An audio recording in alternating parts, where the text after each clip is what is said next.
The scream that echoed through the medical bay of the quiescent dawn was unlike anything the crew had heard before. It wasn't the typical cry of pain from a wounded soldier or the mechanical worry of failing life support systems. This was the sound of alien desperation, raw and primal, cutting through the sterile atmosphere like a plasma blade through hull plating.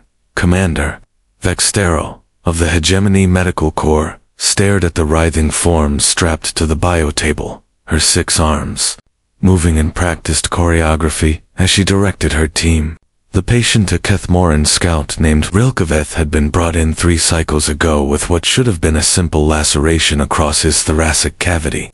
Now, despite every advanced medical technique in their arsenal, the wound festered, like a living thing, spreading corruption through his azure flesh. Nanite reconstruction failing, reported Dr. Yelenara, her cybernetic implants flickering with diagnostic data. The cellular regeneration matrix is being actively rejected by something in the wound. Vexteral's mandibles clicked in frustration.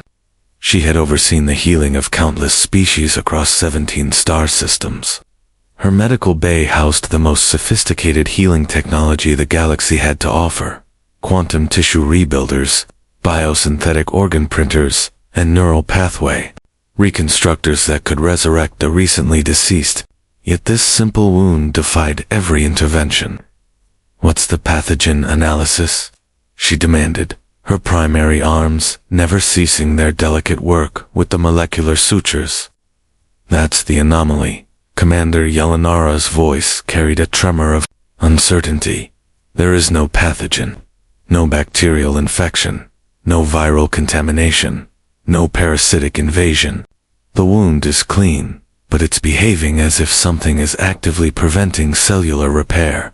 The scout's breathing became more labored, his natural bioluminescent patches dimming to a sickly pale glow. Across the medical bay, other patients grew. Members from various species watched with growing unease. If the Hegemony's finest medical minds couldn't heal a simple cut, what hope did any of them have? Vexteral stepped back, her 6 arms dropping to her sides in defeat. In 300 years of medical practice, she had never encountered anything like this. The wound seemed to mock their technology, growing wider despite their efforts, as if fed by their very attempts to heal it. "Commander," a voice called from the bay's entrance. "The human delegation has arrived for the medical exchange program." Vexteral's compound eyes swiveled toward the doorway, where 3 figures in simple cloth uniforms stood waiting. Humans, the newest species to join the Galactic Confederation, barely a century removed from their primitive homeworld. They had been invited aboard as part of a cultural exchange, though most of the crew viewed them as little more than curious barbarism wrapped in modern clothing. The lead human, a woman with graying hair and weathered hands, stepped forward. Her nameplate read Dr. Kira Winterhaven, and unlike the other humans who gawked at the advanced medical equipment, her eyes immediately focused on the suffering patient. "What's the prognosis?" she asked, simply, approaching the biotable with a confidence that surprised Vexterel. "Terminal," Vexterel replied curtly. "The wound won't respond to any of our treatments. We estimate he has perhaps 6 hours before systemic failure." Dr. Winterhaven nodded, then did something that shocked everyone in the medical bay. She reached into a simple leather pouch at her waist and withdrew what appeared to be a collection of dried plant matter. "May I?" she asked, already moving toward. The patient Vexteral's mandibles clicked in dismissive amusement, but desperation overruled protocol. "By all means, human, show us your primitive remedies." Dr. Winterhaven ignored the barely concealed mockery in Commander Vexteral's voice as she approached the dying scout. The other medical staff exchanged glances that ranged from amusement to outright disdain, but Kira had grown accustomed to such reactions during her career. Even on Earth, her methods were often viewed as antiquated by colleagues who preferred the gleaming certainty of modern technology. She examined the wound with practiced eyes, noting the angry purple discoloration that spread like veins from the Central laceration. The flesh seemed to pulse with its own malevolent rhythm, and she could almost feel the wrongness emanating from it. This wasn't just a failure to heal, something was actively working against the body's natural repair mechanisms. "Tell me about the injury," she said, her hands hovering over the patient without touching. "How was it sustained?" Dr. Yelanara consulted her datapad with cybernetic precision. The scout was exploring a derelict vessel in the outer rim. The wound was caused by a fragment of unknown metal, possibly from the ship's hull. Standard decontamination protocols were followed. Kira nodded, then reached into her pouch and withdrew several leaves. To the assembled alien medics, they looked utterly muddy and dried. Brown vegetation that any civilized world would have discarded as waste. The humans' companions, Dr. Marcus Brightwater and Dr. Elena Thornfield, stepped forward to assist, their own pouches containing similar organic materials. "Plan to go major," Kira announced, holding up one of the larger leaves. "On Earth, children call it nature's bandage. We've used it for thousands of years." She selected another specimen. Symphytome, a officinal comfrey root. "And this," she held up a cluster of smaller leaves, "is Achillea millefolium yarrow." Commander Vexteril S6 Arms gestured dismissively. "Doctor, we appreciate your cultural contributions, but this patient requires advanced medical intervention, not folk remedies from a pre-space flight civilization." "How advanced is your intervention if it's killing him?" Kira replied without malice, already beginning to prepare her materials. The words hit the medical bay like a plasma discharge. Murmurs rippled through the assembled staff, but none could argue with the observation. Their patient was indeed dying. Despite, or perhaps because of, their technological superiority, Dr. Brightwater moved to a small preparation station, crushing the dried comfrey root between two smooth stones he'd brought from Earth. The sound seemed absurdly primitive in the high-tech medical bay, yet there was something almost ritualistic about his movements that commanded attention. "The problem," Kira continued as she worked, "is that you're fighting the symptoms, not the cause. Your nanites are trying to force cellular regeneration, but something is actively resisting that process.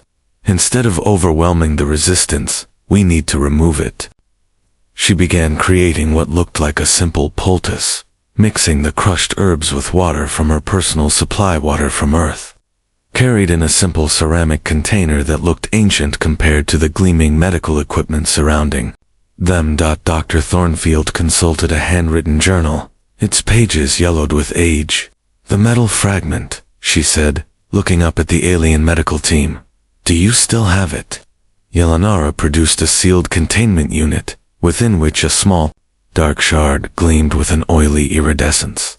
Even through the containment field, Kira could sense something wrong about it, a psychic weight that pressed against her consciousness. "This isn't just metal," she said quietly. "It's been exposed to something, maybe a star's death, maybe something worse. It's carrying a kind of memory.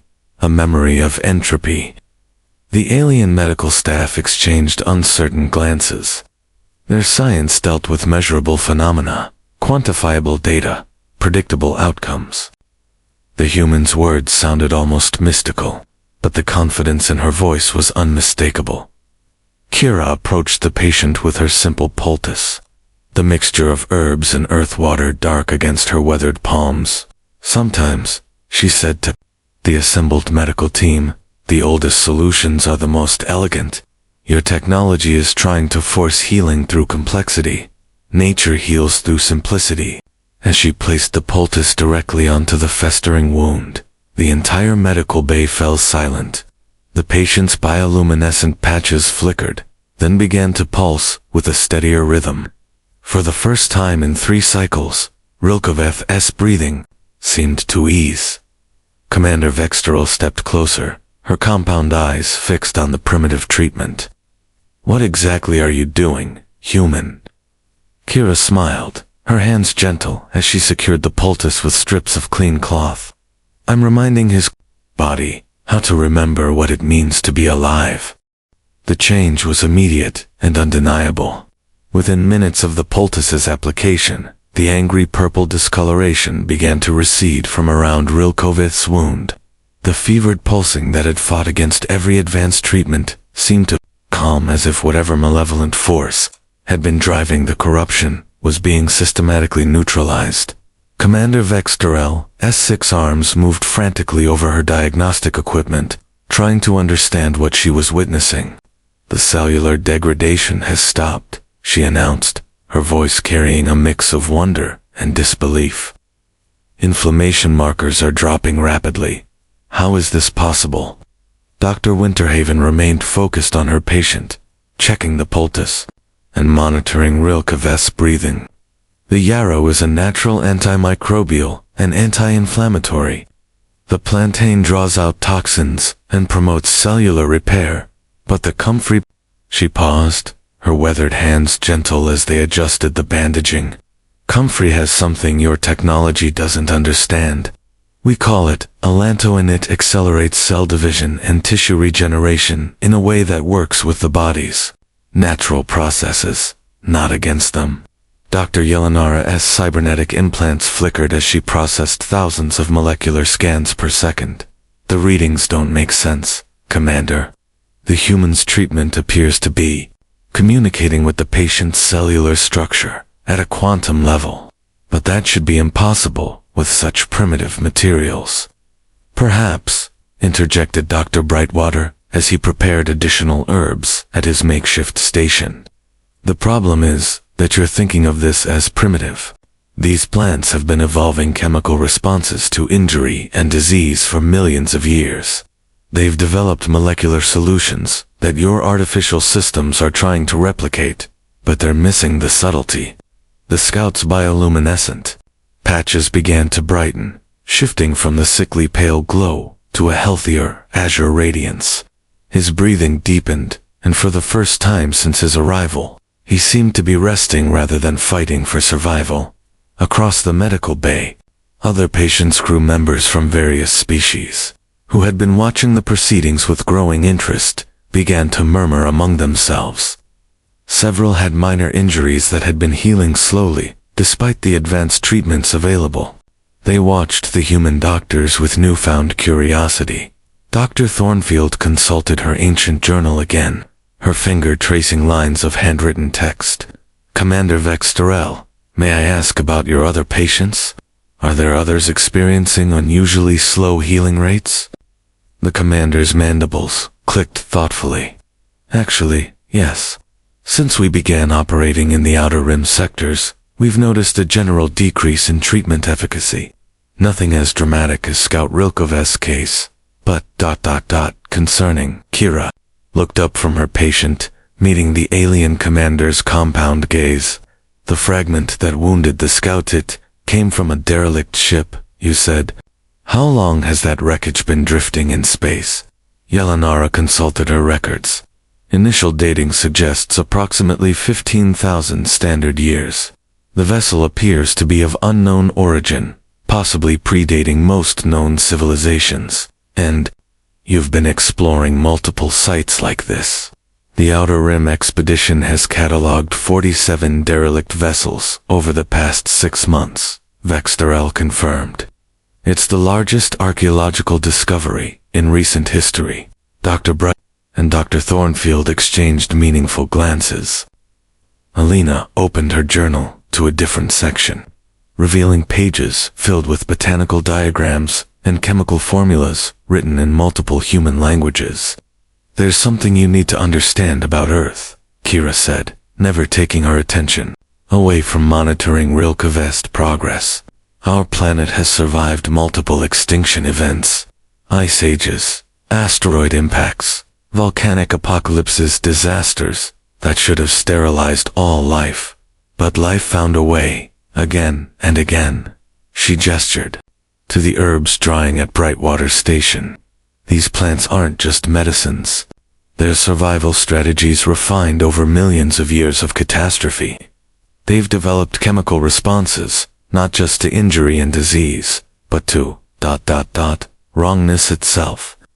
to the kind of deep entropy that comes from cosmic disasters.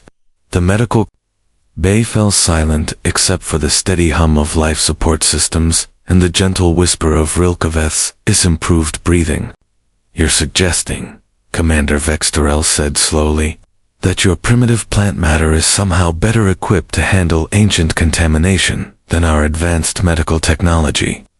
Kira finally looked up, her eyes meeting the commander's, with quiet confidence. "I'm suggesting that sometimes the oldest life knows things that new intelligence has forgotten. Your technology is magnificent, but it's young. These plants have been fighting the darkness between the stars longer than your species has existed." As if to punctuate her words, Scout Rilkeveth stirred on the biotable, his eyes opening for the first time in cycles. His bioluminescent patches pulsed with healthy light as he looked around the medical bay with clear, alert awareness. "Commander," he said weakly, but clearly, "I feel ... better. The darkness is gone." The words, "the darkness is gone," sent a ripple of unease through the medical bay. Scout Rilkeveth's recovery was remarkable enough, but his description suggested something far more significant than a simple wound infection. Commander Vex leaned closer to her patient, her 6 arms adjusting diagnostic sensors with renewed urgency. "Elaborate on the darkness, Scout," she commanded. Her medical training overriding her amazement at his recovery, Rilkeveth struggled to sit up, his azure skin now glowing with healthy bioluminescence. "It wasn't just pain, Commander. Since the injury, I could feel something ... hungry, like it was feeding on my life force, growing stronger as I grew weaker. It whispered things, terrible things about the end of everything." Dr. Winterhaven exchanged glances with her colleagues. Dr. Thornfield opened her journal to a section, marked with faded red ink, her finger tracing passages written in what appeared to be multiple ancient Earth languages. "Alina," Kira said quietly, "show them the Chernobyl studies." Dr. Thornfield nodded and carefully removed a sealed data crystal from her journal's binding. The crystal was old by Galactic standards, containing information stored in primitive digital format. "This contains research from a disaster on Earth, centuries ago. A place called Chernobyl, where our ancestors created a catastrophic release of radioactive energy." She handed the crystal to Dr. Yelenara, whose cybernetic implants immediately began processing the data. The radiation should have sterilized everything within hundreds of kilometers. Instead, certain plants and fungi not only survived, they thrived. They developed mechanisms to actually feed on the radiation, converting deadly energy into sustenance. Commander Vextorel's mandibles clicked in confusion. "What does this have to do with the scout's condition?" Dr. Brightwater stepped forward, carrying a small sample of the metal fragment in a basic glass container. "No energy fields, no containment protocols, just simple physical barriers. We'd like to try something, if you'll permit it. Nothing that will endanger the ship or crew." Before anyone could object, he opened the container and exposed the dark shard to the medical bay's atmosphere. Immediately, several crew members stepped back as an oppressive sensation filled the room, the same psychic weight that Kira had sensed earlier, but now amplified. The fragment seemed to pulse with its own malevolent rhythm, and the lights in the medical bay flickered ominously. Other patients began to show signs of distress, their healing processes visibly slowing as the shard's influence spread.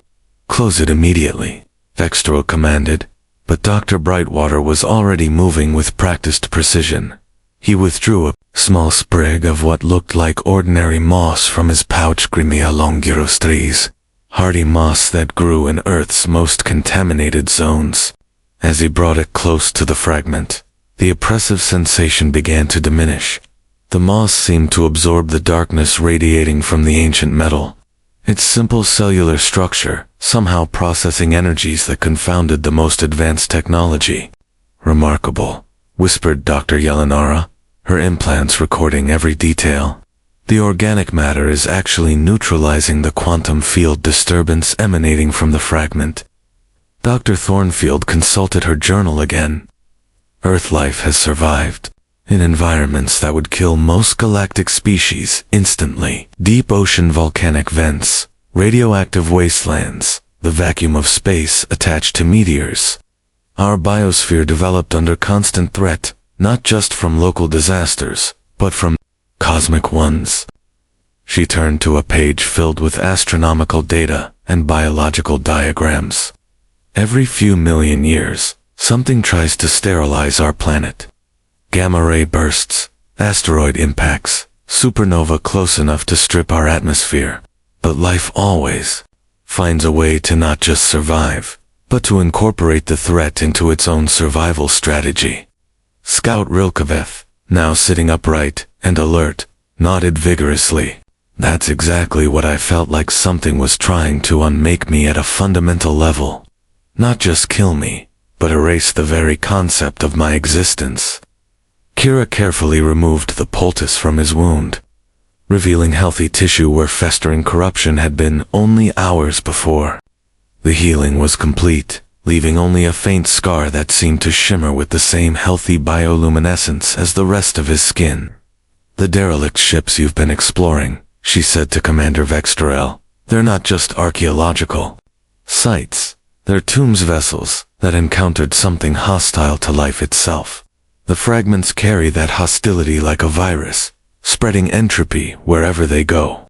The commander's compound eyes fixed on the now inert metal shard, safely contained within its simple glass prison and neutralized by a patch of ordinary moss.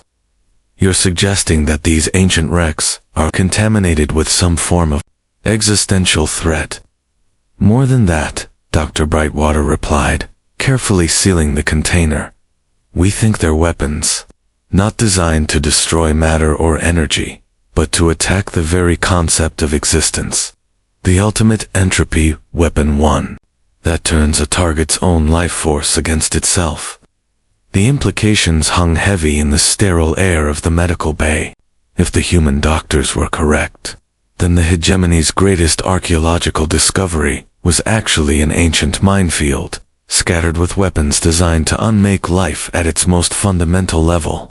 "And your primitive earth plants can counter this?" Vextorel asked, her skepticism now tempered with grudging respect. Kira smiled, gathering her herbs with gentle, reverent hands.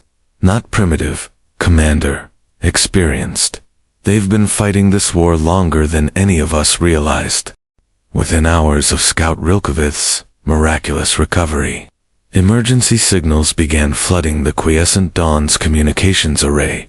Ships throughout the Outer Rim expedition were reporting similar cases, crew members with wounds that wouldn't heal, strange psychological disturbances, and in 3 cases, complete system failures, as ship computers began experiencing what could only be described as digital entropy.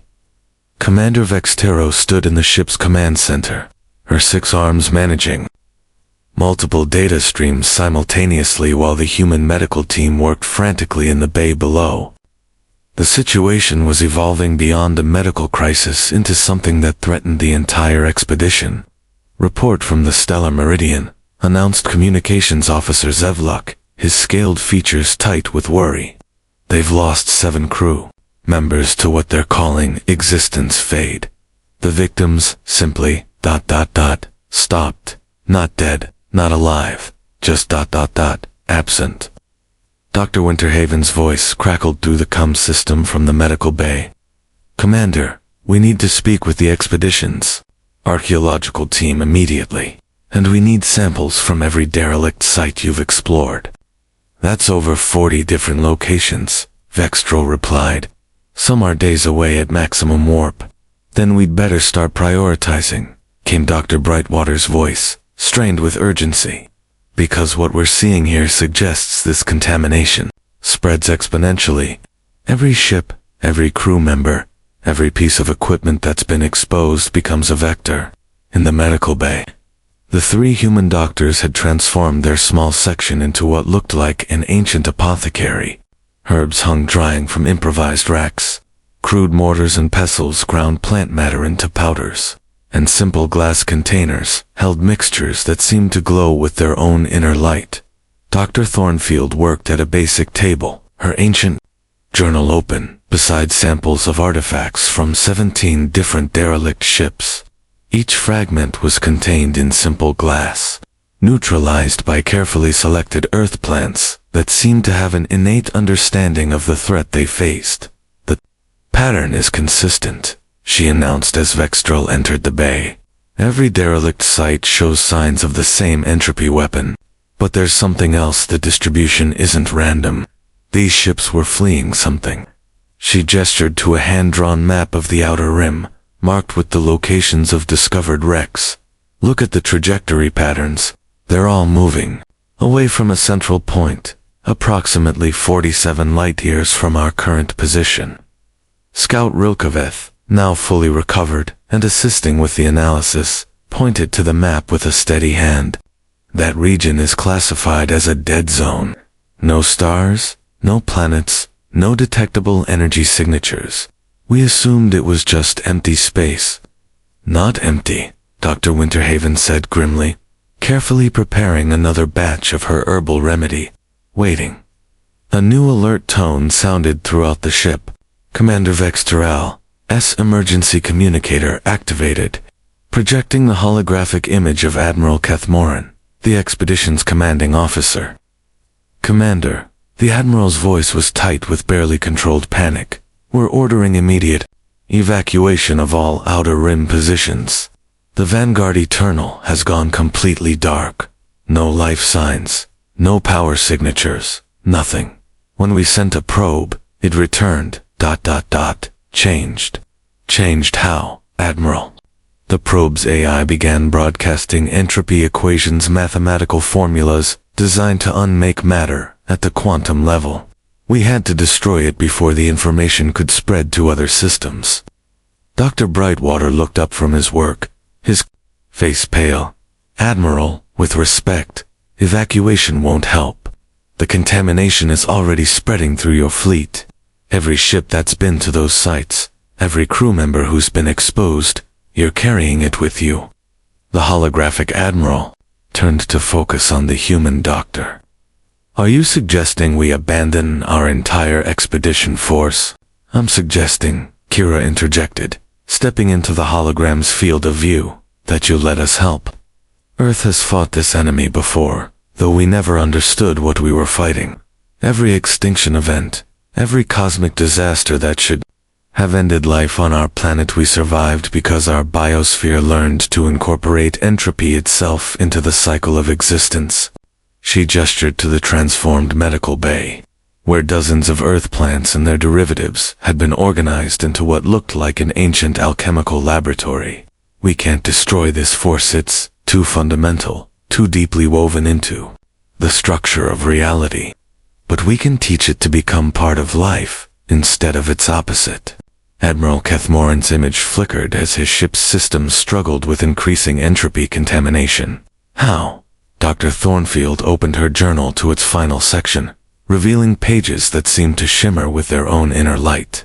The text was written in symbols that predated human civilization, yet somehow remained comprehensible to anyone who looked upon them. "By going to the source," she said simply, "the dead zone isn't empty, it's where this force originates. And if our research is correct, it's not actually hostile. It's simply ... lonely. It's been trying to communicate for millions of years, but every civilization it touches interprets its presence as an attack." The medical bay fell silent, except for the gentle bubbling of herbal preparations and the steady hum of life support systems. "You want to make contact," Admiral Cathmoran said, his voice carrying equal measures of disbelief and desperate hope. Kira nodded, her weathered hands steady as she prepared what might be humanity's most important diplomatic gift, a simple poultice made from plants that had learned to transform death into life. "Sometimes," she said quietly, "the best way to heal a wound is to understand why it exists in the first place." The journey to the dead zone took 6 days at maximum warp, with the human medical team working around the clock to treat crew members throughout the fleet who were succumbing to entropy contamination. What had started as a single infected wound on Scout Rilkoveth had revealed itself as the edge of something vast and ancient, a presence that had been waiting in the darkness between stars for longer than most civilizations had existed. Dr. Winterhaven stood on the bridge of the quiescent dawn, watching the view screen display absolute nothingness. No stars, no cosmic dust, no background radiation, just a sphere of perfect void 47 light-years across. Even the ship's most sensitive instruments detected nothing, as if space itself had been carefully erased. "Readings are impossible," reported Science Officer Velteran, his usual confidence replaced by bewilderment. "It's not just empty space, it's the absence of space. Reality just stops at the boundary." Commander Vexterol approached the human doctors, who had spent the journey preparing what they called their diplomatic kit, containers of Earth's soil, samples of every plant species they'd brought, and most importantly, seeds. Thousands of seeds from across Earth's biosphere, each one representing millions of years of evolutionary adaptation to cosmic threats. "Are you certain about this course of action?" the commander asked. "We're taking the entire expedition fleet into what may be the most dangerous region of space ever discovered." Dr. Brightwater smiled, his hand steady, as he prepared the final components of their offering. "Commander, in Earth's history, every extinction event that should have ended life permanently instead led to an explosion of new evolutionary possibilities. We've learned that sometimes the most dangerous things are dangerous because they're trying to create something beautiful and don't understand their own strength." As the fleet approached the boundary of the dead zone, reality began to behave strangely.